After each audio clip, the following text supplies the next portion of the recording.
Assalamualaikum warahmatullahi wabarakatuh.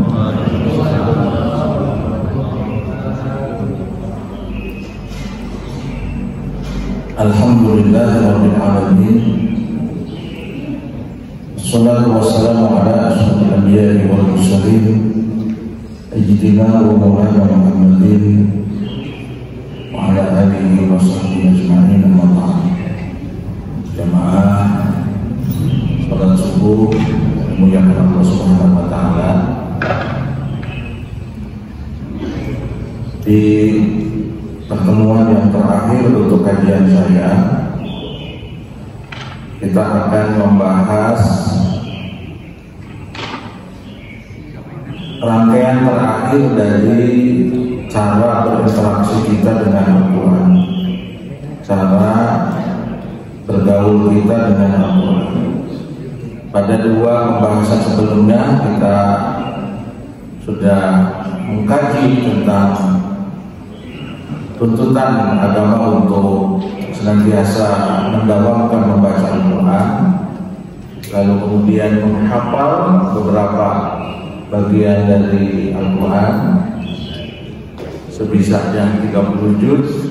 Kalau bisa nggak bisa 30 juz 30 ya, 30 juz atau juz 30. Kalau juz 30 tidak bisa juga,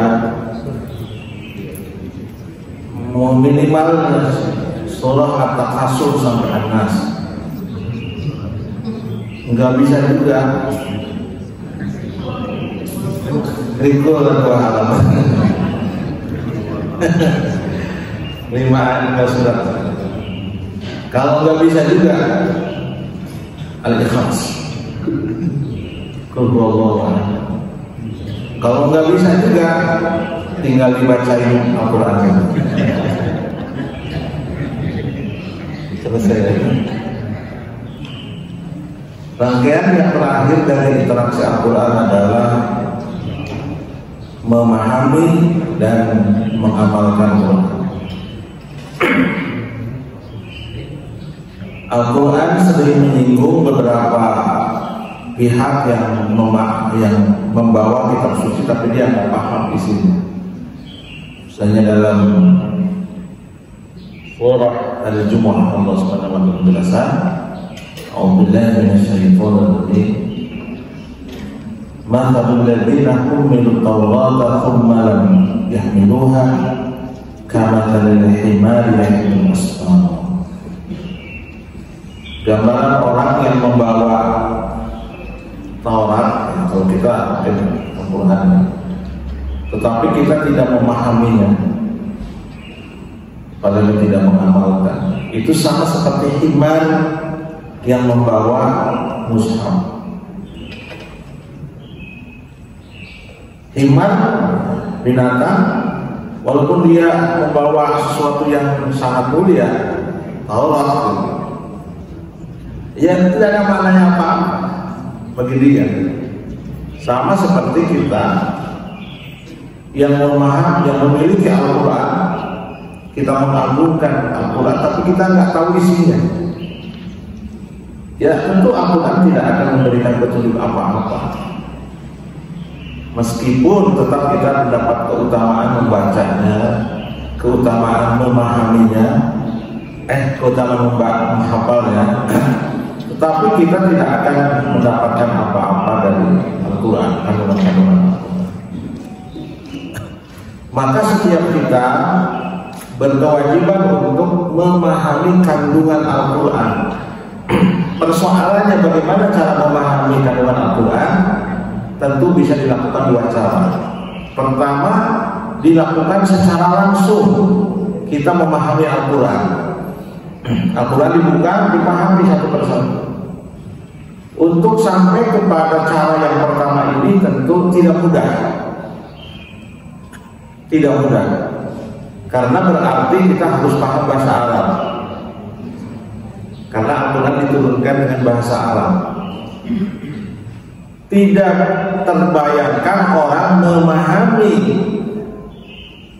lagu-lagu Sunda, kayak dulu kalau orang tua kita tuh ada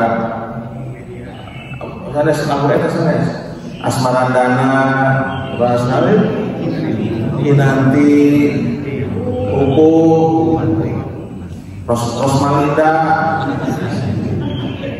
saya sebenarnya udah letih bisa ngapung, bapakku ngapuna pentingnya, terus tinggal penting pukul ringan, dengan sahur. Itu, mohon maaf kalau ada yang orang Jawa memahami bahasa ini kira-kira paham nggak? Ya maksudnya budak putih. Mungkin bahasanya juga salah, bukan budak putih, bodak putih. Itu lebih manis kalau misalnya budak lotek, lebih marah. Bukan letik tapi lotek, beda letik sama lotek. Tidak bisa. Kalau kita nggak bisa bahasa Sunda, nggak bisa memahami sastra Sunda. Bagaimana mungkin kita memahami teks bahasa Inggris, kita nggak bisa bahasa Inggris? Nggak mungkin. Bagaimana kita mau memahami Al-Quran, kita nggak bisa bahasa Arab? Nggak mungkin. Gimana mau paham? Ya, jadi kalau mau memahami Al-Quran langsung, menurut Imam As-Suyuti ada 15 persyaratan yang harus dikuasai. Apa aja 15 itu? Mari kita rinci, kita memiliki atau tidak.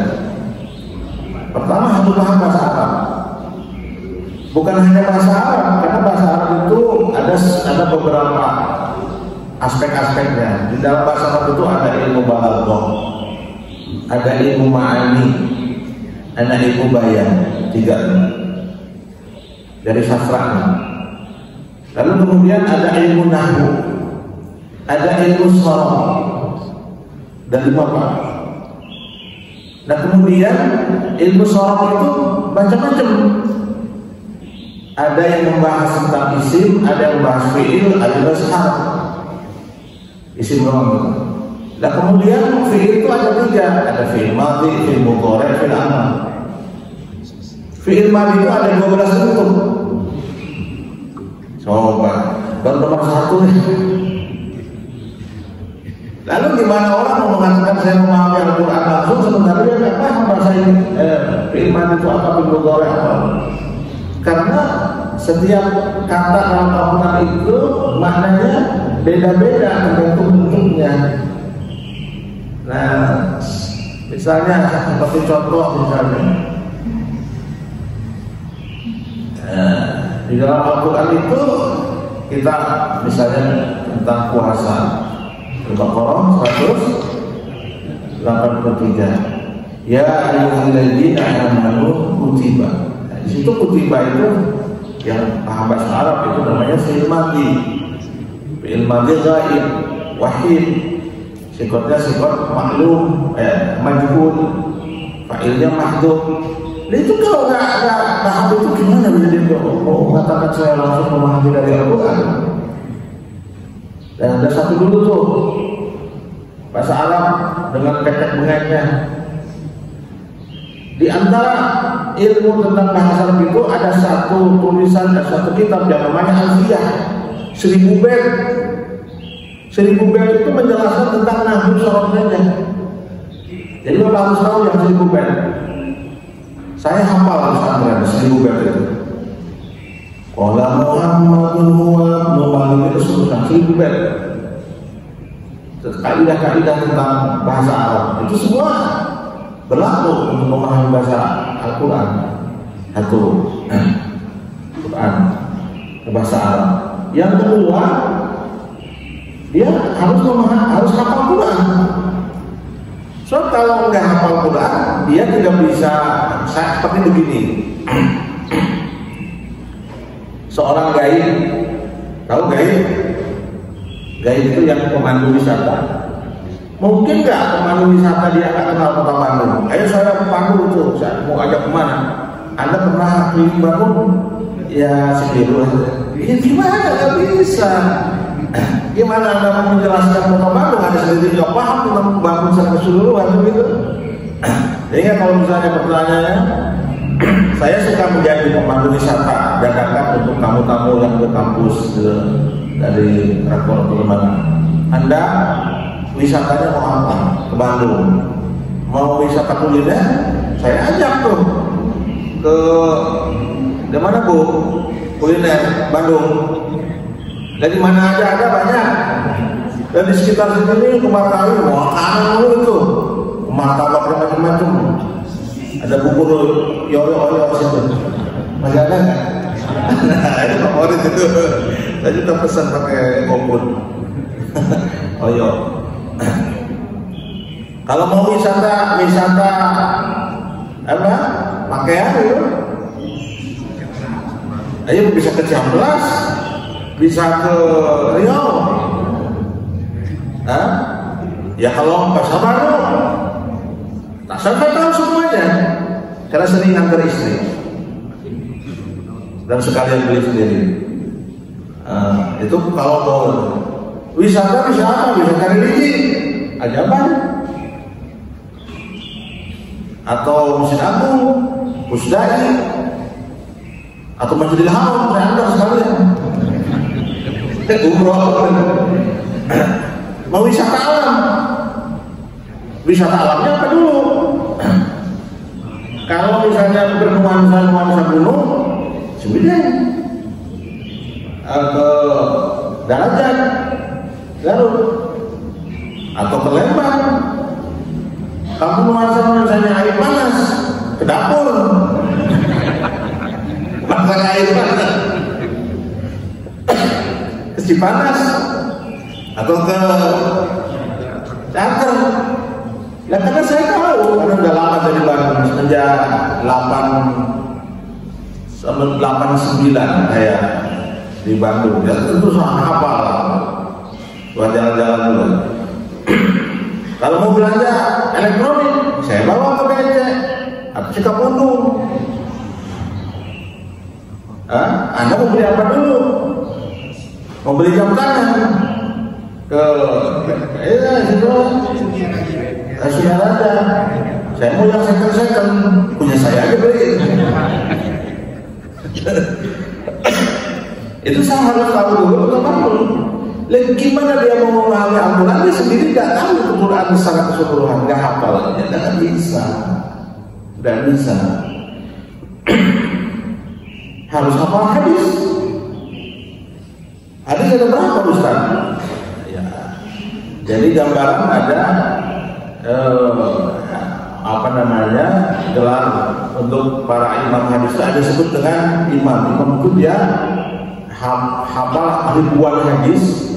Ribuan hadis itu bukan hanya hafal teksnya, tapi dia hafal hadis ini diterima disampaikan oleh Rasulullah kepada sahabat Anu disampaikan kepada tabiin, disampaikan kepada tabiin, terus sampai kepada imam hadis yang 6 apa bohong dia hafal semua rangkaiannya.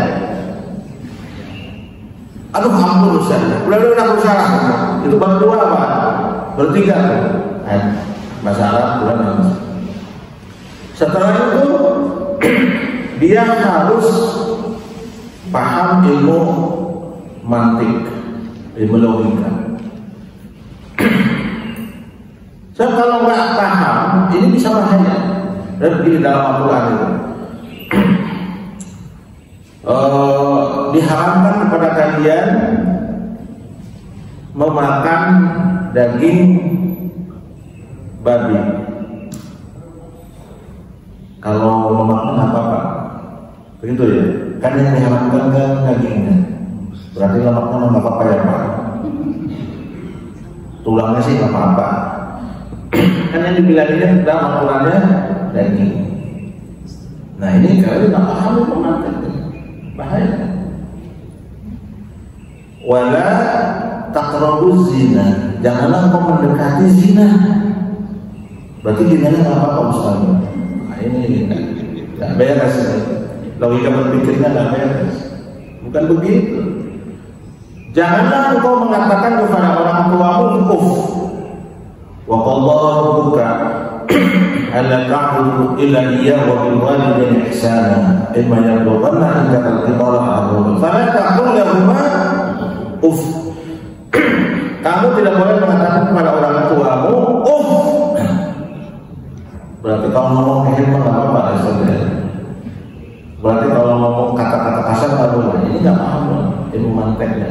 bagian. Dalam Al-Quran itu banyak begitu.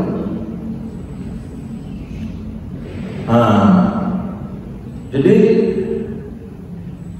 wal 'asri innal insana lafi khusrin illa alladziina aamanu wa 'amilus shalihat. Orang yang merugi kecuali orang yang beriman dan beramal saleh. Amal saleh itu amal salat, tahajud, Quran, itu amal saleh. Lah kalau bantu orang parkir di jalan itu saleh bukan? Enggak ada Pak, Ustaz katanya dasarnya itu. Nah, kalau misalnya ngindari kotoran duri atau menghalang jalan itu soleh bukan? Nah, kalau misalnya membantu orang kasih tadi di jalan itu soleh bukan? Nah, kalau misalnya kita di kantor membantu orang menyelesaikan masalah itu soleh bukan? Nah, semuanya itu soleh. Kesalehan itu bukan hanya didapatkan di masjid. Kesalehan itu kita bisa dapatkan juga di jalan, bisa kita dapatkan di kantor, bisa kita dapatkan di mana saja. Itu saleh, ada saleh ritual, ada saleh sosial.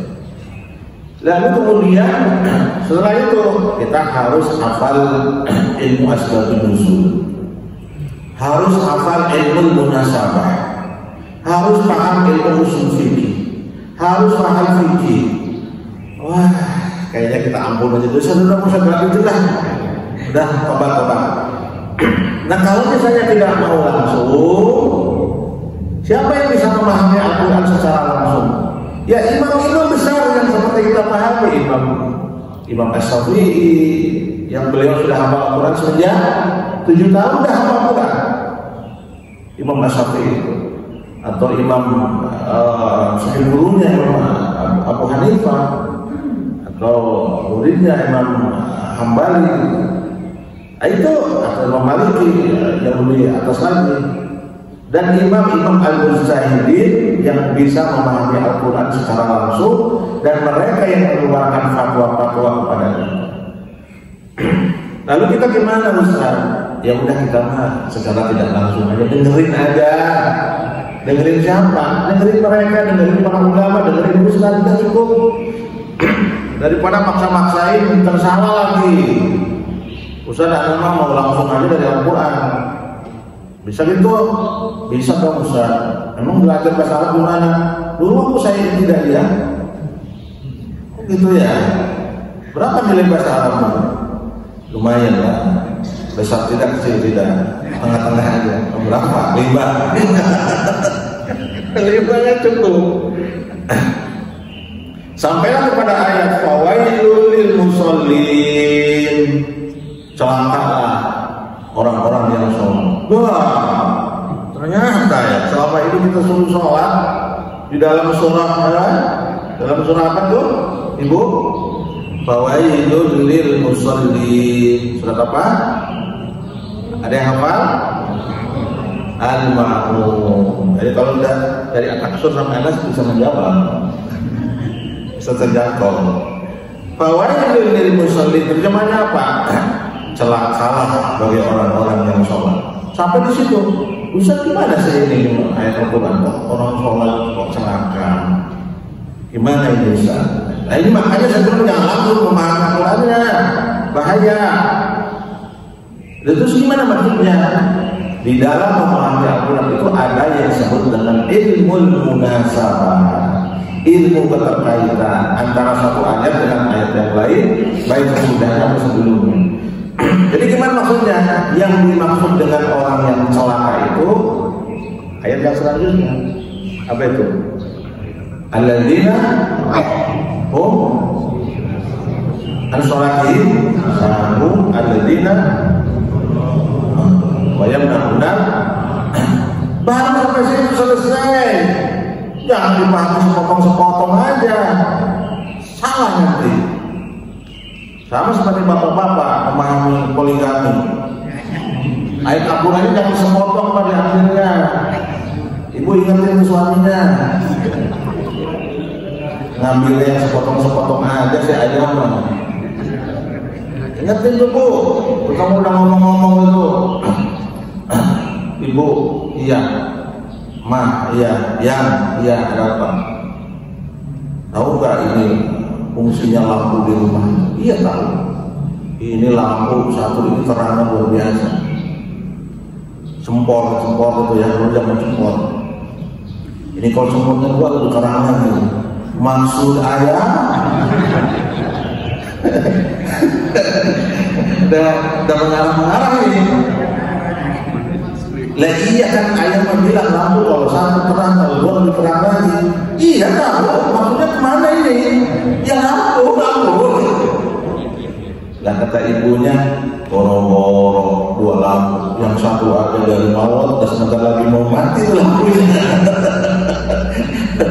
Lah ini gara-gara kaum suami itu memahami agama sepotong-sepotong. Apa itu? Apa? Fankihu ma qaba lakum minan nisa'i masna wa thulatsa wa ruba'. Cuma segitu aja. Loh Pak, itu surah An-Nisa ayat 2 itu panjang.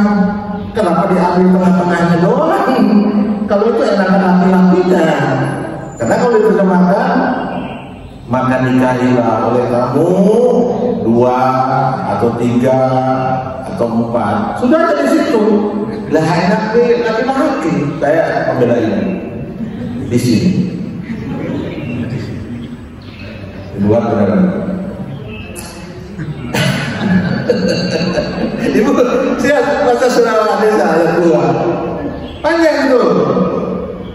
Wa in khiftum alla tuqsitu fil yatama, baru tuh fankihu ma qaba lakum minan nisa'i masna wa thulatsa wa ruba'. Wa in khiftum alla ta'dilu fawahidatan aw ma malakat, panjang. Lah ini ya akal laki-laki pengennya itu yang potong-potongan aja gitu. Nah kalau ayah itu sih bener tuh Pak. Ibu, ayah baru saja menjadi pengajian. Dan emang apa? Kata Ustaz itu. Emang kata Ustaznya apa? Fankihu ma qaba lakum minan nisa'i masna wa ruba'. Dia ngapalin surah. Apakah sudah hafal 2 minggu Pak? Lah ini ayat fankihu ma qaba lakum minan nisa'i masna hafal. Langsung ditempel di kepala itu dia. Waduh. Emang apa ayat kata Ustaznya? Itu nikah 2, 3, 4. Ustaz siapa itu namanya? Ustaz masih ada alamatnya kan? Ini sama dengan candaan Ustaz apa ya? Anaknya yang baru pulang Jumat itu kata ayahnya, nah kamu tadi dengar nggak itu Khotib ngomong apa? Iya, apa katanya? Berbuat baiklah kepada ibumu. Kepada siapa? Apalagi kepada ibumu. Pada siapa lagi? Pada ibumu. Setelah itu pada siapa? Pada bapakmu. Ibunya ada berapa? 3. Ayahnya ada berapa? 1. Kamu baru berapa? 1. Berapa punya berapa? 1. Berapa lagi 2 lagi? Bilang dua kamu bilang dua. Ini macam candaan. Ngomong lagi si anak ke mana? Mak, itu kata bapak alis ayah katanya, maknya harikan 3. Lain kan ada baru 1. Jadi kurang 2 lagi. Siapa yang bilang? Bapak. Kebetulan si ibunya lagi di dapur mau masak terong.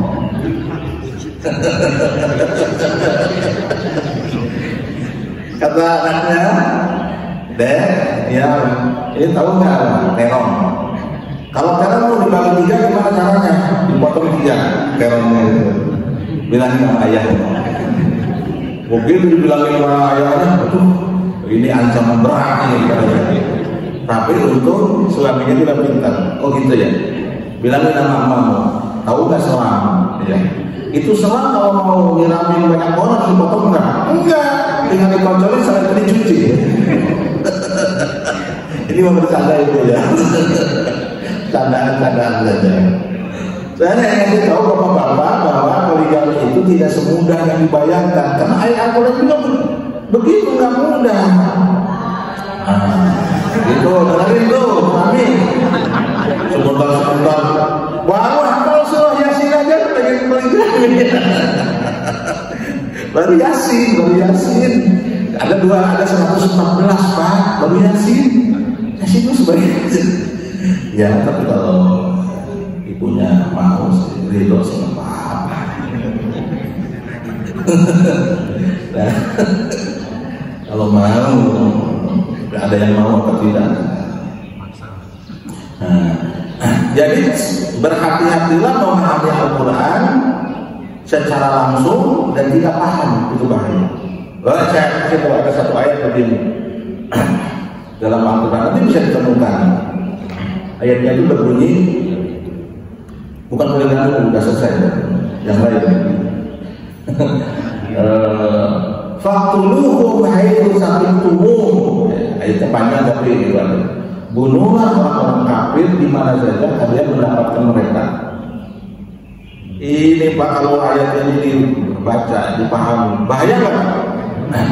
Bahaya kan? Bahaya. Giliran ketemu dengan orang-orang kafir karena perintah agama ini harus dibunuh. Tidak ada ayat tadi. Yang salah itu kita yang memahami. Kenapa? Karena ayat ini bicara tentang perang. Ayat ini berada dalam konteks tentang perang. Yang namanya perang memang musuh harus dicari. Masa lagi perang? Mau kemana kamu? Jangan pulang, pulang kemana? Dan kalau mau di namanya perang yang musuh di, yang namanya perang. Lah, Bapak tahu nggak yang namanya perang Badar? Perang Badar yang perang yang pertama kali dilaksanakan oleh umat Islam melawan orang kafir di Madinah pada bulan Ramadan. Siapa yang berperang? Yang berperang itu kaum muslimin dengan orang kafir. Tetapi di antara kaum muslimin orang kafir itu mereka tuh ada yang bersaudara. Kakaknya misalnya masih kafir, adanya sudah muslim, di dalam peperangan ketemu. Masa begini? Mau perang? Udah pulang aja. Udah nggak tega saya bunuhnya. Iya maka kita pulang aja. Udah mendingan masak aja gitu. Masa begitu semua? Atau kasih tahu nanti kalau perang saya akan nembak, kamu menghindar ya. Jam sekian nanti nembaknya. Kita mungkin itu. Masa perang dari yang begitu? Yang mereka bunuh-bunuh aja yang namanya perang. Yang namanya perang. Ya kan? Jadi apa namanya? Ya begitulah ya. Jadi yang namanya perang. Nah ini makanya ayat bunuhlah orang-orang kafir di mana saja engkau temukan mereka. Ini konteksnya perang. Kalau tidak sedang dalam peperangan seperti kita, ya tidak boleh kita bunuh-bunuh aja. Jangan membunuh manusia, membunuh binatang aja tidak boleh. Dalam hadis Nabi itu ada seorang perempuan, ada seorang masuk neraka gara-gara apa? Gara-gara kucing. Kenapa gara-gara kucing? Dakhala an-nar orang masuk neraka karena kucing. Lah emang kenapa dengan kucing? Dia mengurung kucing, lalu kemudian pergi orangnya, kucingnya dibiarkan dalam kandang, tidak diberikan makan. Ya kelaparan, mati. Itu kan kucing. Lah sama burung juga sama. Memelihara burung, memelihara apa lagi yang kira-kira kalau nggak dikasih makan itu dia mati. Kalau ikan koi mah nggak apa-apa, karena ikan koi itu kuat sampai 1 bulan nggak dikasih makan. Makanya lebaran tenang-tenang aja yang punya koi Pak. Karena dia nggak dikasih makan juga masih kuat. Kalau punya burung di rumah Pak, Bapak punya burung? Wah punya, kalau Bapak belum? Hah? Punya nggak Pak? Burung dalam sangkar aku saya. Lah kamu Bapak mau mudik nih? Itu maunya di mana? Ya kalau orang yang sudah berpengalaman pasti tahu caranya ya. Mungkin dikasih stok makanan yang banyak di situ. Kira-kira pulangnya 10 hari, lebaran itu mudiknya 10 hari nih. Untuk 10 hari di situ tuh. Kalau nggak begitu mati ya. Ini binatang apalagi manusia.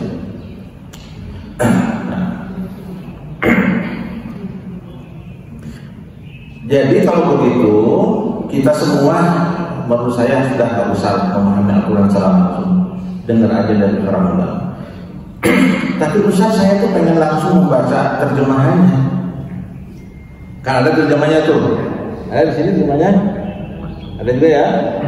Atau kalau misalnya tidak, ini bisa di internet juga terjemah. Boleh nggak? Boleh, tentu saja.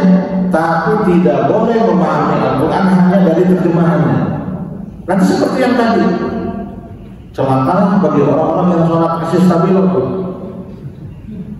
Nanti kalau dia nggak sholat tuh, dan Al-Quran juga katanya celaka orang yang sholat. Bahaya kan? Dia main stabilo. Silahkan memahami Al-Quran dari terjemahan, tapi dilanjutkan dengan membaca terjemahan tafsirnya. Nah, itu baru.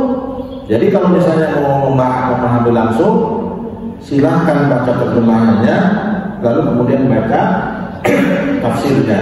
Dan tafsirnya kan bahasa Arab, Ustaz. Banyak sekarang tafsir-tafsir yang sudah diterjemahkan di dalam bahasa Indonesia. Ada tafsir Al-Misbah yang ditulis oleh Prof. Shihab. Ada tafsir An-Nur yang ditulis oleh Hasbi As-Siddiqi. Ada tafsir Al-Ajhad yang ditulis oleh Hamka. Ada tafsir Al-Furqan yang diterjemahkan oleh Hasan.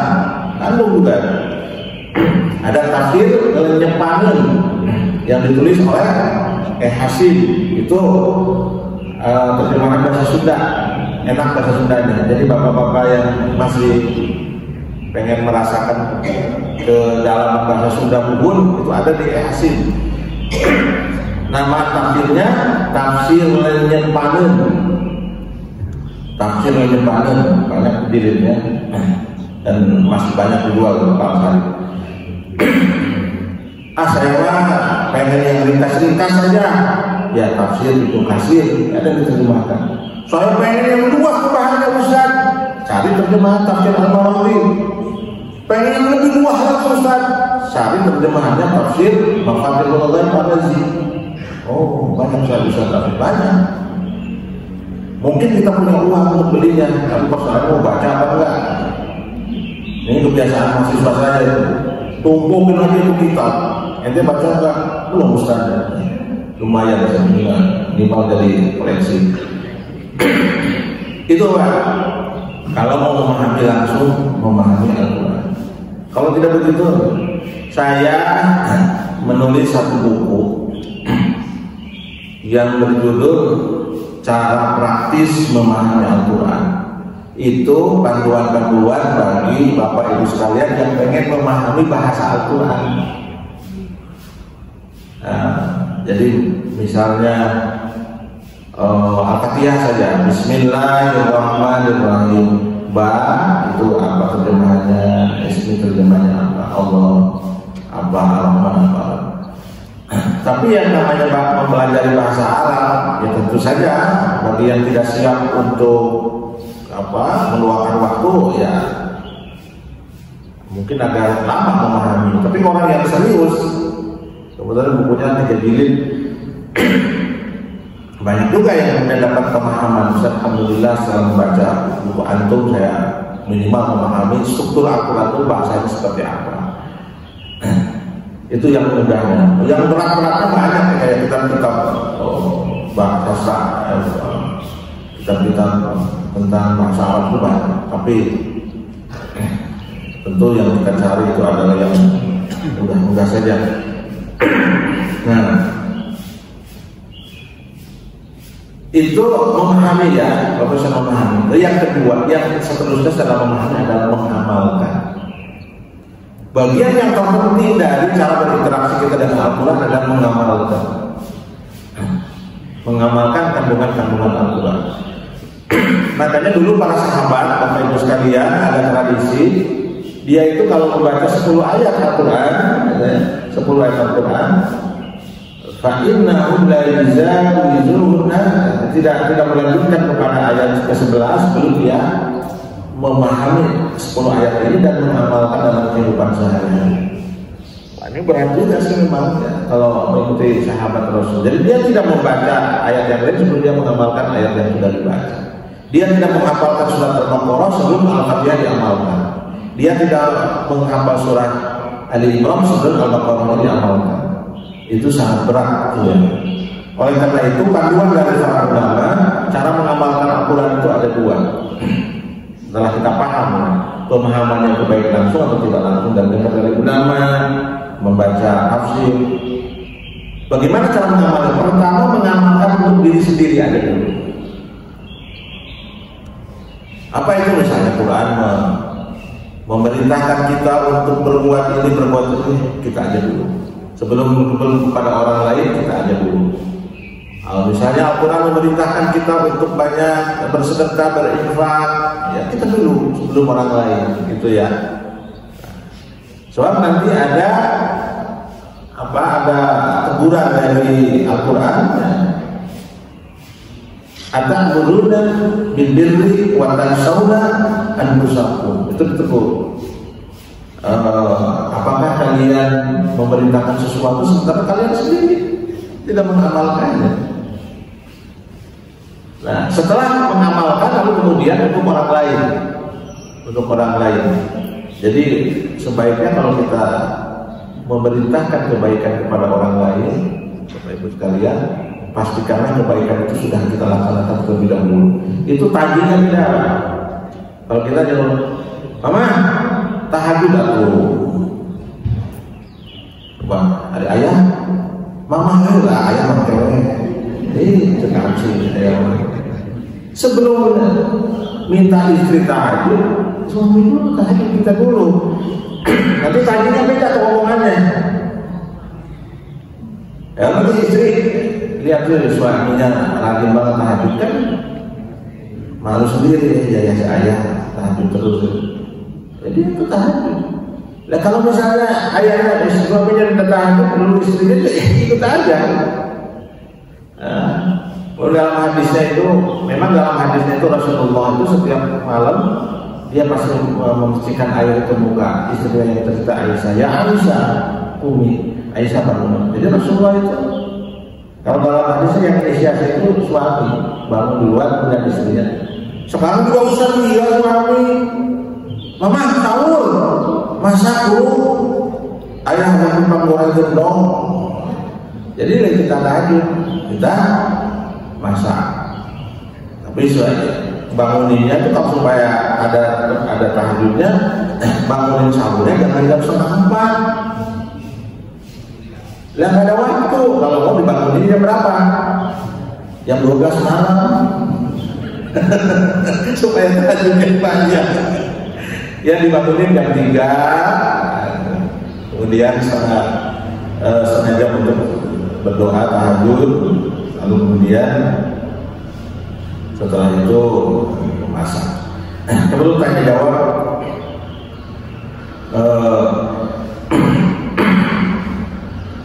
Saya ingin memesankan saya sendiri dan kepada kita semua nasihat untuk bersama. Prinsip kita sebenarnya kita berikhtiar untuk melakukan yang terbaik terhadap Al-Quran. Itu aja dulu. Misalnya ikhtiar saya untuk memuliakan Al-Quran. Gimana caranya memuliakan Al-Quran? Ya saya kalau baca Al-Quran, mushafnya ya ada orang yang senang mushaf itu dikasih wangi-wangian. Nggak ada dasarnya. Emang nggak ada dasarnya. Kan tidak selalu sesuatu yang berkaitan dengan dunia itu harus ada dasarnya.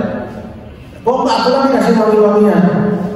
Lalu itu ibu badannya dikasih wangi-wangian sama aja kan? Maksudnya apa? Ini yang memuliakan Quran saja supaya selalu wangi itu untuk ini kan ada pakai-pakai. Lalu kemudian ikhtiarnya apa? Saya kalau baca Al-Quran pasti akan pakai penyangga yang segitiga itu. Tujuannya supaya Quran tetap berada di atas dengkul kita. Di rumah saya siapkan tempat khusus untuk Al-Quran, tempatnya khusus. Yang kedua, saya akan selalu membaca semampu saya misalnya. Walaupun satu hari satu. Itu aja dulu. Saya akan berusaha untuk menghafal Quran semampu saya. Misalnya saya waktunya dalam 1 minggu hanya 1 ayat, apa? Mungkin ada ikhtiar untuk menghafal. Terutama ayat-ayat yang populer gitu ya. Saya juga hafal ayat-ayat besar. Apa itu? Yang populer. Apa itu yang populer? Inna lillahi wa inna ilaihi raji'un. Itu ayat Al-Quran bukan? Quran. Apalagi? Alhamdulillahirabbil alamin. Apalagi? Bismillahirrahmanirrahim. Apalagi? Hah? Ada? Amin.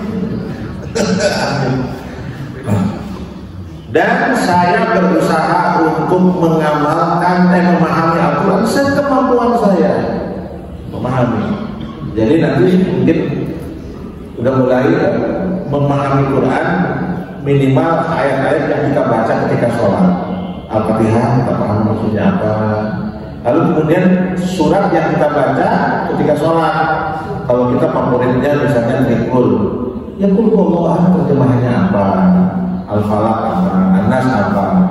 Lalu kemudian Al-Insyirah apa terjemahannya? Kemudian Al-Fil apa terjemahannya?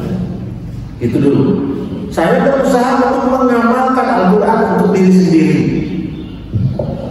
Ya kita berikhtiar sebisanya semampunya. Al-Quran memerintahkan kita untuk sedekah, ya kita sedekah semampunya.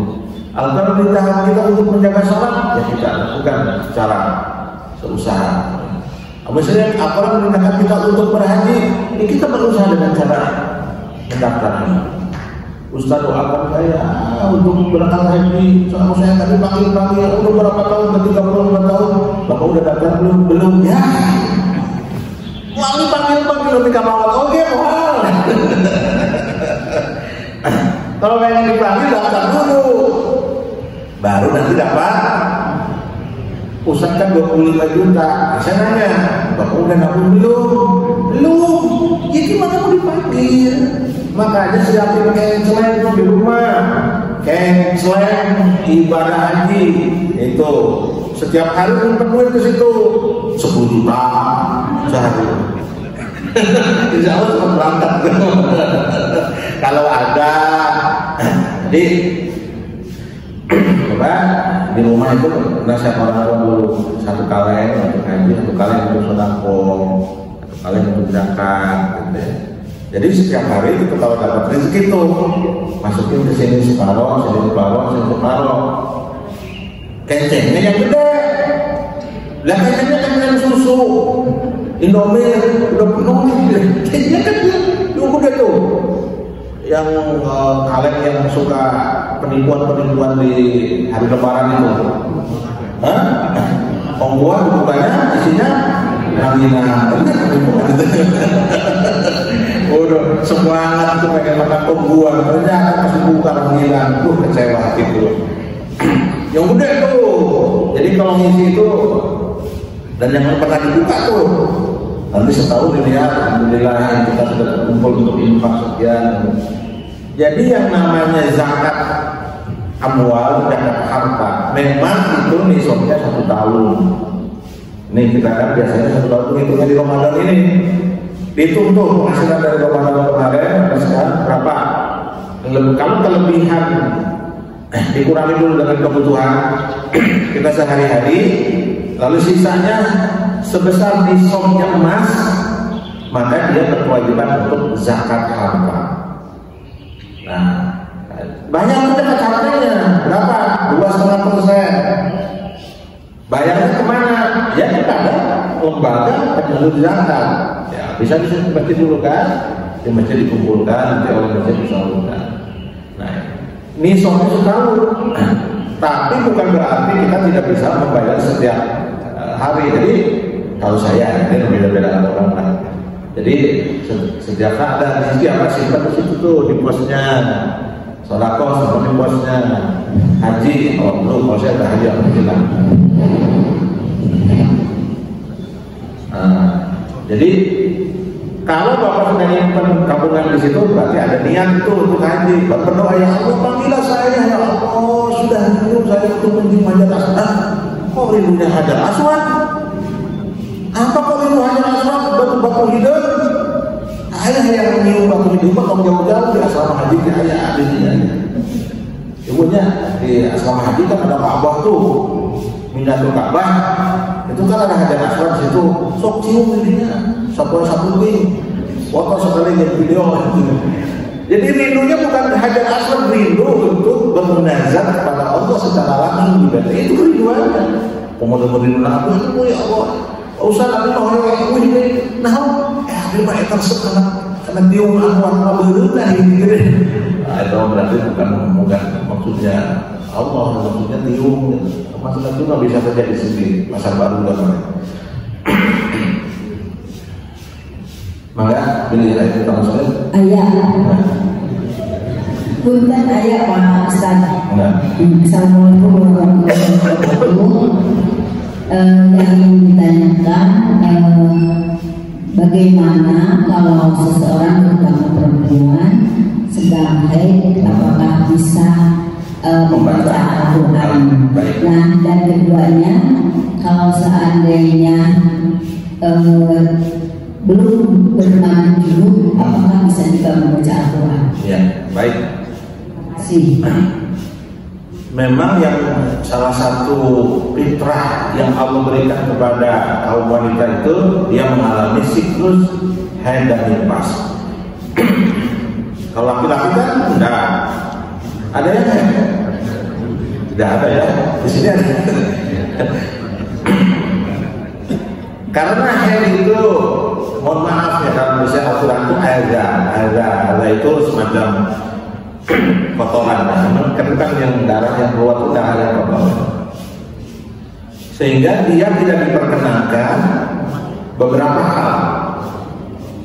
Ya, dalam fikihnya tidak diperkenankan berada di dalam masjid, tak boleh ya, sedang lepas keluar. Lalu kemudian tidak boleh melaksanakan tawaf, tidak boleh. Lalu kemudian tidak boleh kalau syai gimana? Ya kalau dia masuk wilayah masjid ya nggak boleh. Kalau syainya di pasar baru nggak apa-apa. Kalau di mall, syai jalan-jalan kecil, termasuk di dalamnya dilarang untuk memegang mushaf dan membaca mushaf, nggak boleh. Menurut mazhabnya Imam Asy-Syafi'i. Tapi saya Ustaz rindu dengan Al-Quran, bagaimana? Jangankan yang haidnya 6 hari, 7 hari, 1 hari saja nggak baca Al-Quran, Ustaz saya seperti apa gitu. Boleh membaca Al-Quran, tidak memegang mushaf, tidak membaca mushaf, tapi berdasarkan hafalan ayat-ayat yang sudah dianggap menjadi zikir sehari-hari. Apa itu? Yang tadi itu. Misalnya zikir ayat kursi kan sudah menjadi zikir sehari-hari, sudah menjadi dianggap zikir, kita baca ada. Atau misalnya alhamdulillah, bismillahirrahmanirrahim, alhamdulillah, jangan innalillahi. Si mana baca innalillahi kan tadi? Kan cek Ustaz saya berdoa selalu itu sempat bisa membaca ayat Al-Quran yang dianggap zikir sehari-hari. Innalillahi wa inna ilaihi raji'un. Mau. Jadi jangan itulah, itu kan ada televisi saya kira ada musibah. Udah aja baca-baca ayat-ayat. Menurut satu mazhab yang lain, ya membaca Al-Quran dengan niat berzikir itu diperbolehkan, tapi tidak memegang, tidak melihat. Oh begitu kejamnya ya Al-Quran Islam kepada kaum wanita. Bukan itu maksudnya. Ini kan Quran itu mulia, suci. Ya, jadi dalam Al-Quran la yamassuhu illa al-mutahhar, tidak ada yang memegang kecuali orang-orang yang dalam keadaan suci. Jadi ikutin aja Al-Quran. Jadi kalau misalnya tetap berzikir kan tidak mesti zikir Al-Quran, itu bisa zikir-zikir yang lain, zikir membaca hadis atau misalnya zikir ya banyak zikir-zikir. Tapi kalau kita mau mengamalkan Al-Quran, bacalah ayat-ayat Al-Quran yang sudah dianggap zikir sehari-hari. Alhamdulillah, subhanallah, Allahu Akbar. Itu ada dalam Al-Quran, Allahu Akbar. Jadi bacaan-bacaan yang sudah dianggap zikir sehari-hari. Begitu untuk HP kan kemudian masih melihat mushaf. melihat ayat ya. Jadi apa namanya tetap gitu ya, yang sedang termasuk bapak-bapak yang lagi zulum. Jadi bermandilah. Nah, bagaimana kalau misalnya sebelum mandi misalnya membaca Al-Quran, dia sudah selesai hidupnya, apa namanya, lalu kemudian ibu happy sudah selesai, ibu sudah selesai, yang bapak-bapak hidupnya, kalau dulu sih ada batas ya, ibu-ibu happy, bisa nggak baca langsung Al-Quran? Nah, memang sebenarnya, ini kalau ada tafsirnya sih agak panjang ya, karena di situ ada huruf fa, wala taqrabuhunna hatta yakunna. Kalau menurut mazhabnya Imam Syafi'i tidak diperkenankan sebelum mandi terlebih dahulu. Jadi mandi aja terlebih dahulu baru kemudian kita membaca, ya. Karena mandi pun tidak lama, hanya sebentar saja. Bukan urusan dingin, ya pakai air hangat. Listriknya mati, ya masak di kompor. Kompornya mati, tayamum aja sudah.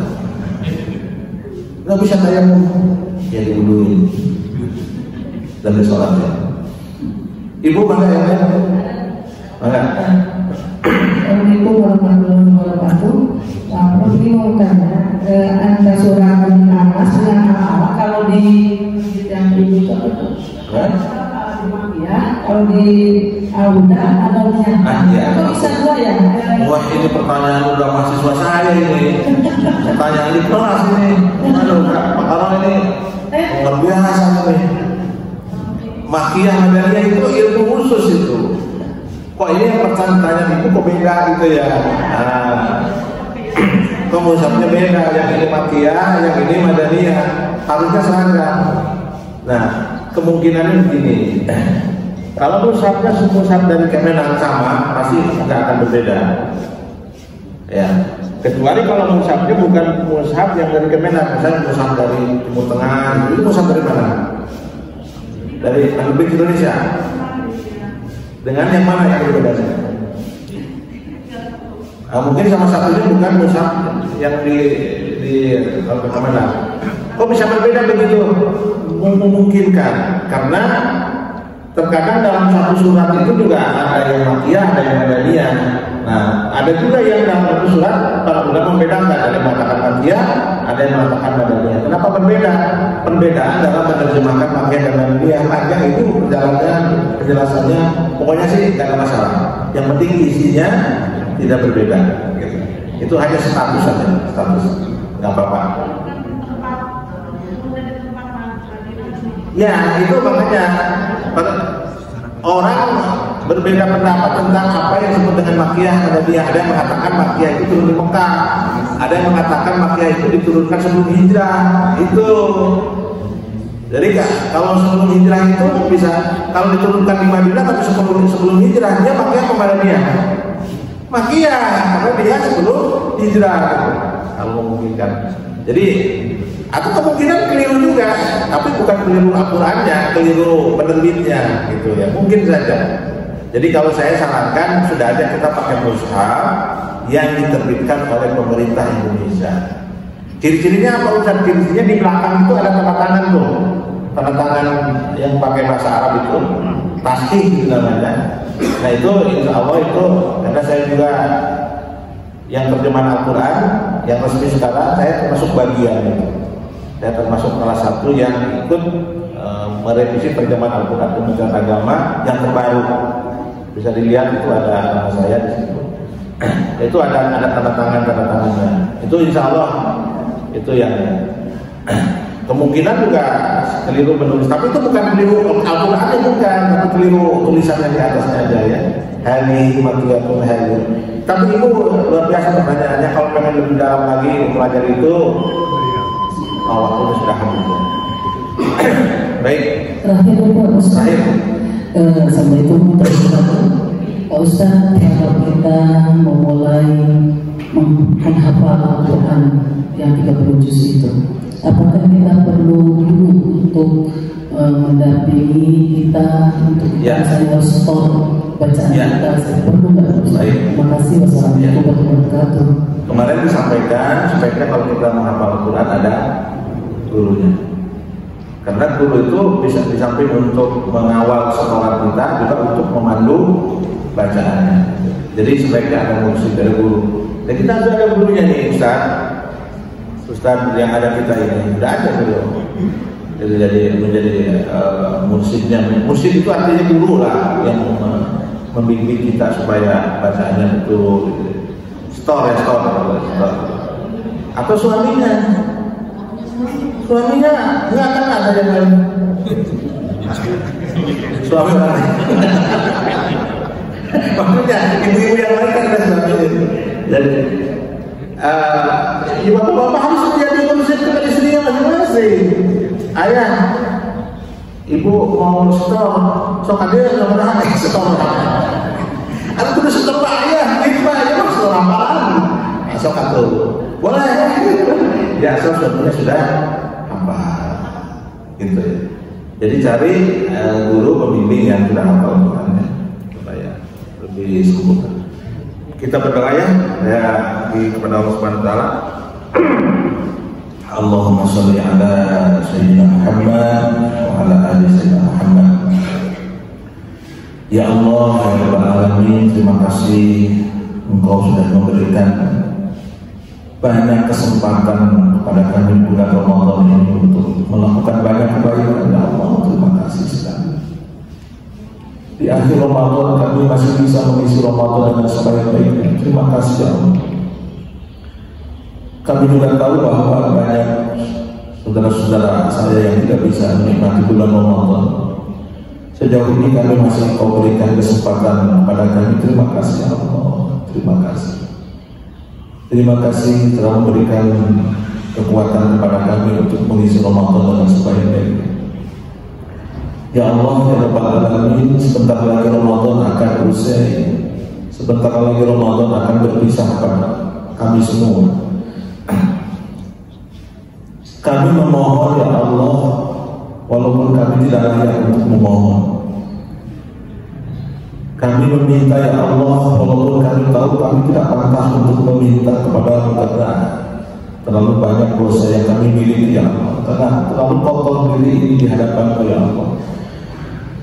Tapi kami memohon di akhir Ramadan ini, ya Allah, kalau Ramadan ini merupakan Ramadan kami yang terakhir, kalau Ramadan ini Ramadan yang terakhir bagi kami ya Allah,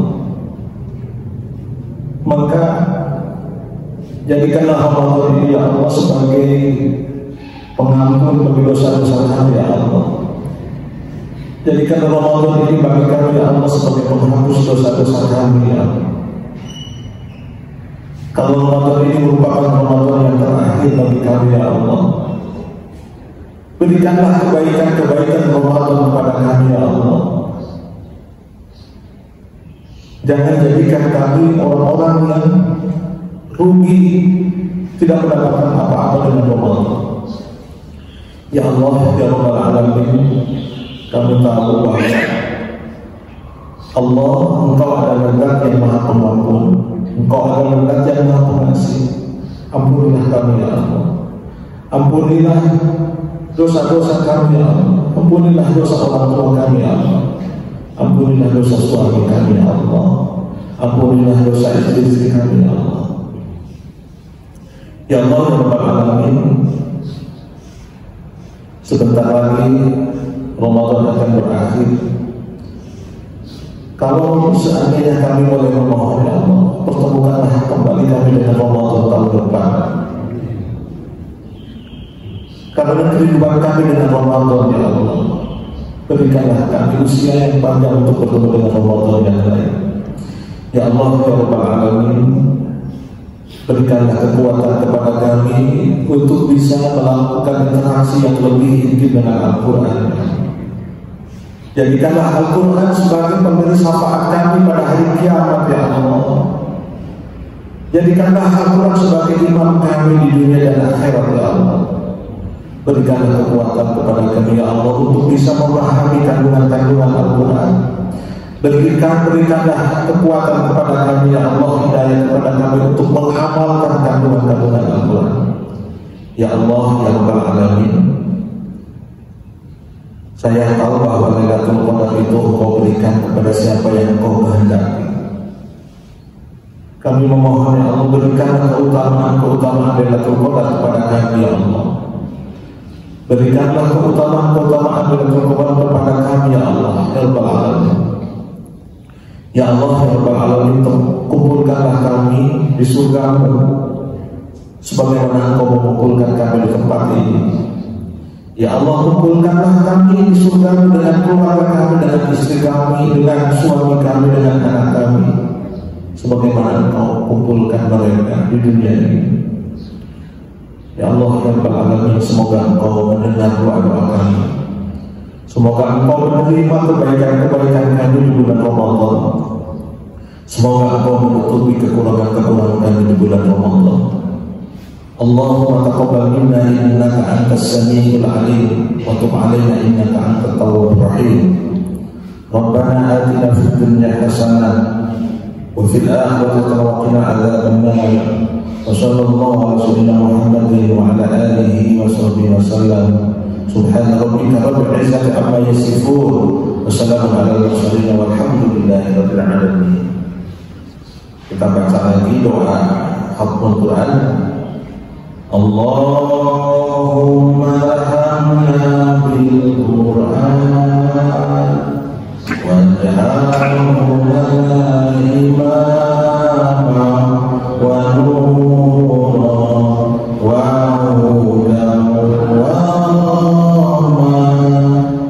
Allahumma dhakkirna minhu ma nasina منه ما جهلنا وارزقنا تلاوته آناء الليل وأطراف النهار واجعله لنا حجة يا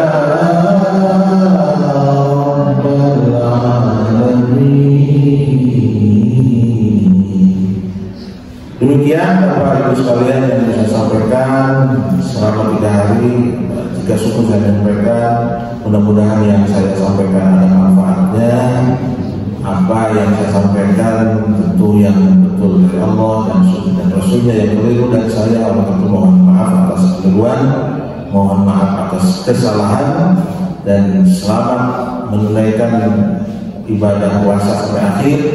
Dan mohon maaf lahir dan batin. Semoga Allah Subhanahu wa taala menerima semua kebaikan.